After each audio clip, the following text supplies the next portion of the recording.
The truth is, in dairy or grain farming, large scale grain farming, it's actually really difficult to get in. I'm just being honest. The land prices are so high, equipment costs. Today I have Anne Lazurko with me, and it's time we discuss farming. Anne, thank you for joining me today. Thanks so much for having me. It's a pleasure to be here. Awesome. I'm really excited. I know pretty much next to nothing about farming. You know, what you read, what you see on TV, the movies, that kind of a thing. As far as I'm concerned, all my food comes from the food store. So, first off, what kind of farm do you have? Is it cattle? Is it vegetables? What are you doing? I'm coming to you from Saskatchewan, Canada. So I'm in the middle of the prairies, in the middle of the country. Here we have mostly grain farming and large scale grain farming. So, we in this part of the country, we grow, durum wheat that from pasta, spring wheat, canola, lentils, which many urbanites are familiar with, with new ways of eating in the world, which is wonderful. And flax, all of the different grains are grown here. There's a lot of cattle here as well, livestock. And we have a few of those, but not very many, mostly just for our own freezer. And here on our farm right now, we grow canola and lentils and durum. That's our sort of crop rotation, we call it. So a third of the farm is in each of those, and you sow them successively on each piece of land. And that's called a crop rotation. It's good for the soil, for nutrients and that sort of thing. Yeah. And prior to that, my husband and I have been farming for about 40 years. And I know I look way too young for that, but I'm joking. No, you're right. You're absolutely right. The first 20 years, we were dairy farmers. So we were actually a bit of an anomaly in this part of the country. And we had a fairly large dairy farm.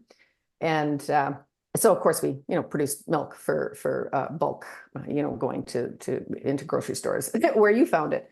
It's a 365-day-a-year job, dairy farming, because you have to get up every morning and milk cows. And in the meantime, we had 4 children. And so after 20 years, we'd had enough of that, and we sold the cows and quota. And we live on the same farm, but now we grain farm. And we're actually a small grain farm for this part of the world. But so many questions I want to ask you. So first, let's start with transitioning from dairy to what you're doing currently. How difficult was it to transition your farm from one kind to another? It's quite a change. My background, I have a political science degree, so I'm married into this, but my husband has an animal science degree. So he with dairying, that made sense, and he got into it through family connections and that sort of thing. And then transitioning to grain was mostly, we had the land, and then we had to rent a little bit more to make it work economically. But mostly it's learning. It's a different thing, right? Because you are learning crop rotations, as I was talking about it. You're learning what pests you have to deal with and what weeds you have to deal with, and all those kinds of things. And I have to say that my husband and I both learned a lot, and he in particular, and running all the equipment, all of that sort of thing. So it took some time, but we had been growing our own feed for the cows in the dairy. So that made a big difference. Like, you already have the equipment, and you have some concept of growing crops, but it's just branching out from that to all these different crops. That's the big change in the whole dynamic of the farm. You mentioned that with the dairy farming, it was a 365 days a year. With the grains, is that also full year round? Is it 9 months out of the year? How does all that work? It's still a year-round job. The first time that we actually went seeding, in the spring to go seeding, when we were dairy farming, we had to squeeze that in between morning milking and afternoon milking. So you had 7 hours. And then, so when we could just do it all day, it was like, this is so easy, So I think that's the difference. Those immediate time pressures are taken away of, you have to milk now, and you have to milk now, and feed and do all those things. And with the grain farming, of course, you're interrupted by rain, you're interrupted by weather, by breakdowns and of the equipment and that sort of thing. And so it felt like a lot less intense. Having said that, there's a lot of other pressures of grain farming because your price isn't fixed. In Canada, we have supply management for dairy, and it means that you get so much a liter for your production. And so you know what your income is. And so it's a lot easier to, manage that financially. Whereas with grain farming, you're a price taker. So whatever the market will give you. And also, like this year, we had drought for most of the summer. And so our crops weren't great to start with. And now it won't stop raining when we're trying to harvest. So there's other stressors in grain farming that, like I said, it's not as intense, that everydayness of it, but there's a lot of variables in terms of your financial situation. So yeah, so it balances out, I think, in terms of the stresses, but we've enjoyed both. It's a lifestyle and it's a good living. People tend to think, I believe that farming is sort of this romantic, they have a romantic notion of it, and it is a lifestyle. But you also have to be very astute with what you're doing these days, because everything's just too expensive. So, okay. So the interesting story real quick. So the other day, I was having dinner with a family, and I was just sitting weird. I go to stand up, and the arch of my foot, like sharp pain in the arch of my foot. And, I stand there for a second, and then I kind of make my way over to the sofa, and my kids were like, "Dad, you okay?" And I said, "Yeah, just, I hurt myself when I stood up. I did something to my foot. That's what happens when you get older. Just these things creep up." And 10 minutes later it was fine or whatever. So that leads me to this next question. So you said you've been doing this for 40 years. How has your age as you've gotten older affected your ability to be a farmer? Is that negligible? Does it get a lot harder? What's that like for you? I think that old expression, you do things smarter, not harder. Did I get that right? Yep, that's the one. I think that's what happens, right? We used to just, if my husband's a, 6-foot ex-football player kind of guy. I'm not. So I'm smaller, and I've always had to do it smarter, not harder. But for him, he could just reef on something, and, something, I don't know, a tractor tire bolt wouldn't move. He would just work at it hard enough to make it go. Now he's got kind of bad knees, and there's different things going on, and you find either find the tools, you take it into the dealership to get them to do it, or you just find ways to do things in a probably how we always should have, so you didn't wreck your bodies kind of way. And I think that's the difference that we find, is more that, you take more time to do things. You're not as impatient with the things that you're doing. And there's two reasons for that, I would say. When you're younger, you're impatient and you have a lot more going on. You got a bunch of kids, you're involved in more things, and your time is much more limited. But also, I think as you get older, like say, for example, with this harvest, and it's not happening because of the rain, now we can take a step back and go, it'll get done. It is what it is. We can't do anything about it. Years ago, you'd be freaking out and, cursing and just a lot more, worrying a lot more about it. So I think there's sort of advantages to getting older doing this as well, because you have more perspective, and you just have a little bit more time and truthfully, you have a little bit more financial cushion to manage some of these setbacks too. So it's a combination of things, right? When you're young and when you're older. And I think that's true really of any person's life or occupation or how they approach things, right? How about if someone is looking to get started farming, they don't have friends, partners that are already doing this. They just, the lifestyle speaks to them, growing their own food and then, creating surplus to sell and whatnot. How can someone like this get started? What's the best way? Should they team up with a local farmer, like as a work for hire, or try to learn stuff online? What's the best way to get the best information so they can start and be successful as a farmer? Wow, I don't know if I'm, equipped or qualified to answer that question. I think it depends what kind of farming. It has so many things. It depends, but let me interrupt there real quick then. Okay, so what do you think? Which type of farming do you think has the lowest barrier to entry from a knowledge perspective? I don't know enough about growing, small scale vegetables, for example. But I could see that if you wanted to sort of start small there, and do the market gardens or the farmers markets, and start there and grow from there. I could see that as a way in, and especially if you wanted to have a rural life, and you could start with an acreage and then build something from there. Because the truth is, in dairy or grain farming, large scale grain farming, it's actually really difficult to get in. I'm just being honest. It really is. The land prices are so high.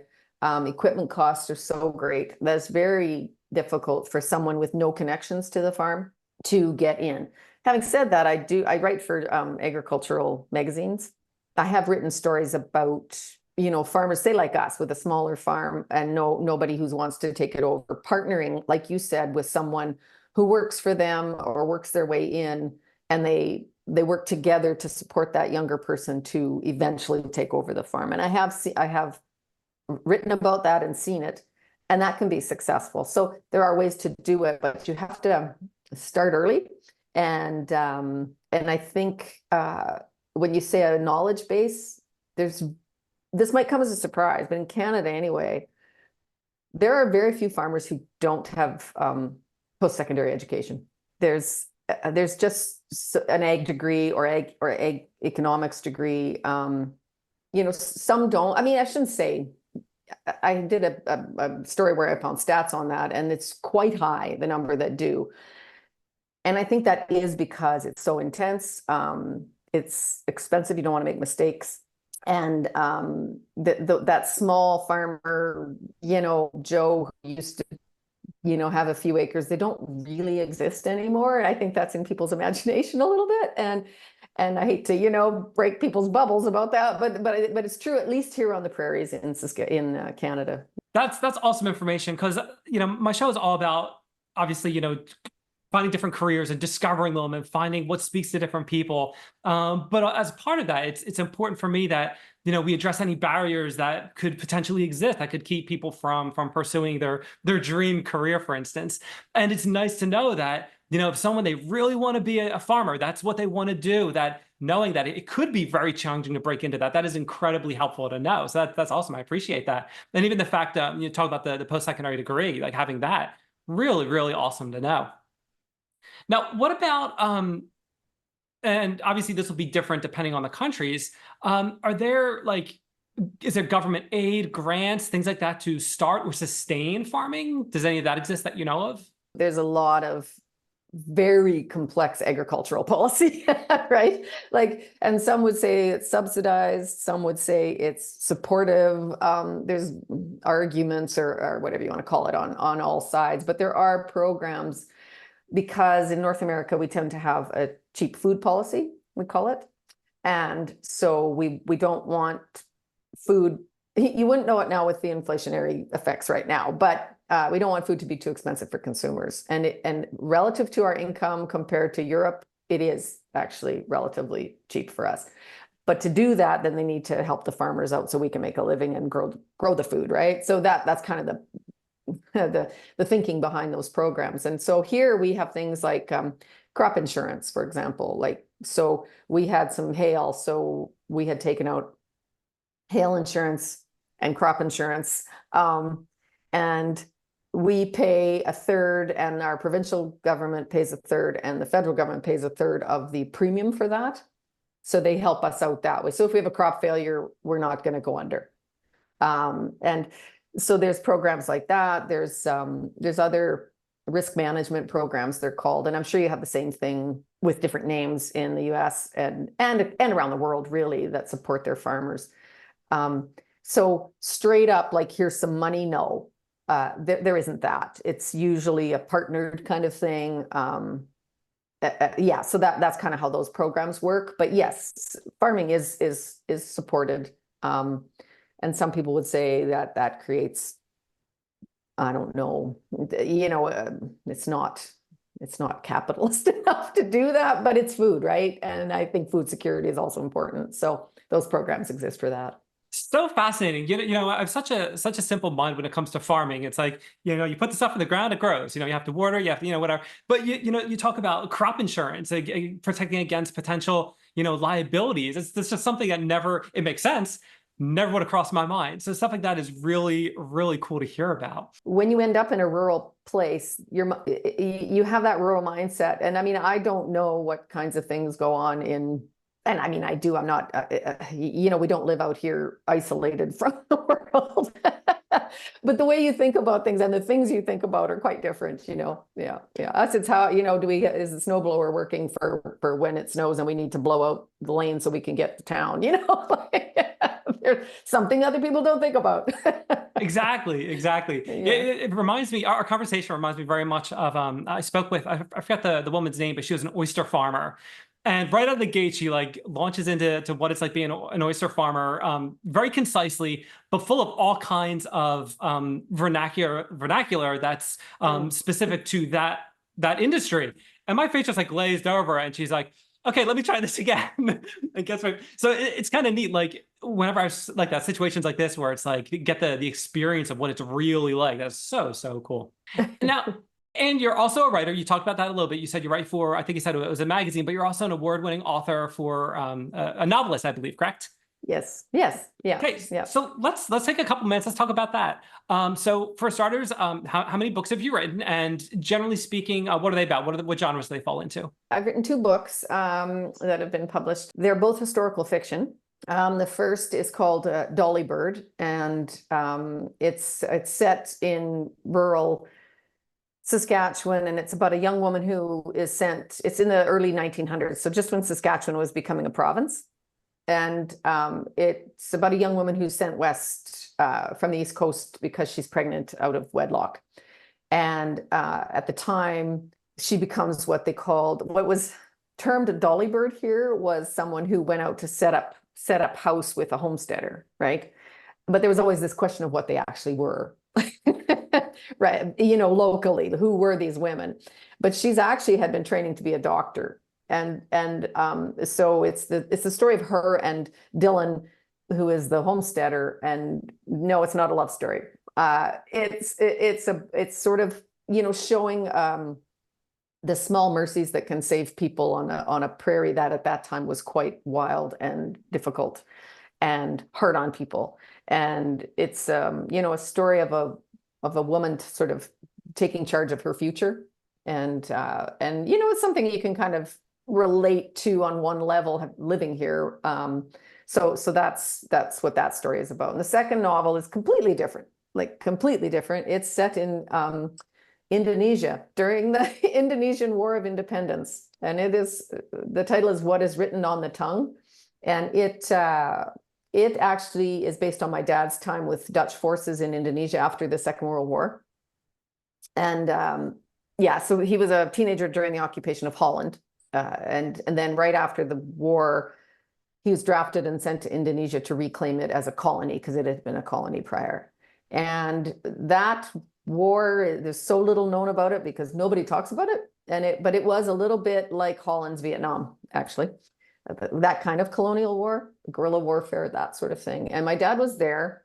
And so I started researching it, trying to understand what had happened because he didn't talk much about it. And yeah, it went from there. And I wrote a novel set in both time frames, the Second World War and his time there, sort of juxtaposing those two wars and how people who have been oppressed can become the oppressor.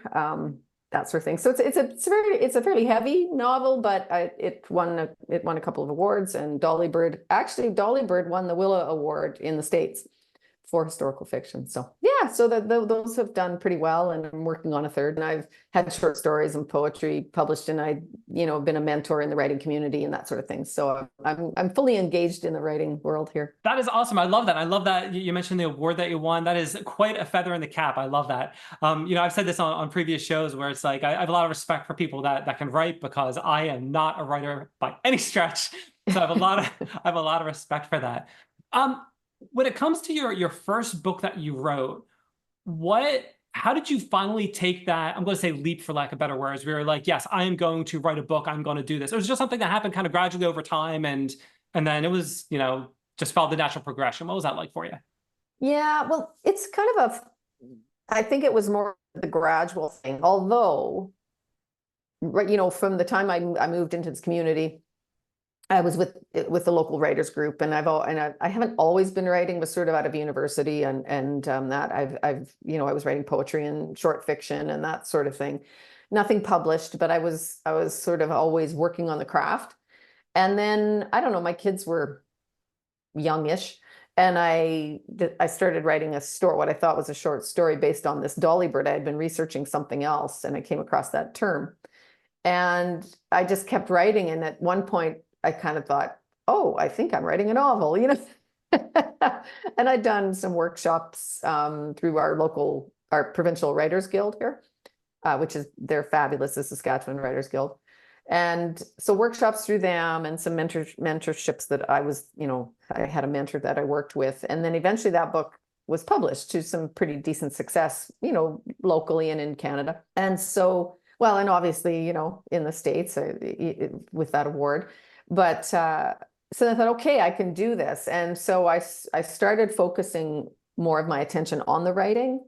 And it's something I really enjoy. And then when I started doing the research for this new book, and I traveled to Indonesia, and then I told my husband, I raised some kids and I've farmed and I've done all these things and I really want to do this. So we got some hired help, and I focused pretty much, on my writing, not just writing that novel, but like I say, becoming an editor and a mentor in the writing community. And that it's been really great. It's been really great. I mean, I'm still involved in the farm decision making and all that, but I'm just not out in the tractor doing the stuff. And so it's been working really well. And the writing life has just sort of taken hold and moved forward, and has, and I think I'm reasonably successful at it. So that's nice too. Sounds like you're reasonably successful to me as well. I love that. And I am running a little short on time, but one thing I like to do whenever I'm speaking with someone, I like to give them the opportunity to talk about a project they're working on, a cause they believe in, a business. So if there's, you want to talk more about your books or a business or something else, floor is yours. It's not really a cause, but it's a concern. And my sister and I are we're trying to do what you do. We're going to try and start a podcast called Saskatchewan's Kitchen Table Talk.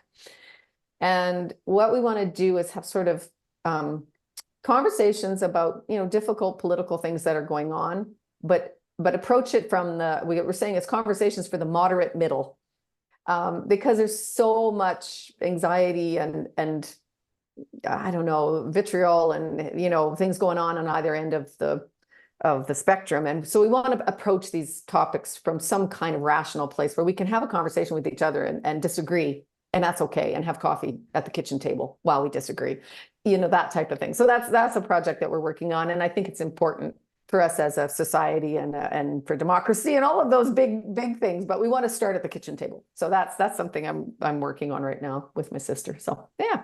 That's awesome. I'll make sure, I'll get all those links from you. I'll put them in the show notes. I'll put them on the website. So when people are looking for that information, they'll be able to easily find that. And it's been absolutely awesome having you on Time We Discussed It. We learned what it's like to be a farmer. Well, thank you so much for having me. It's been fun.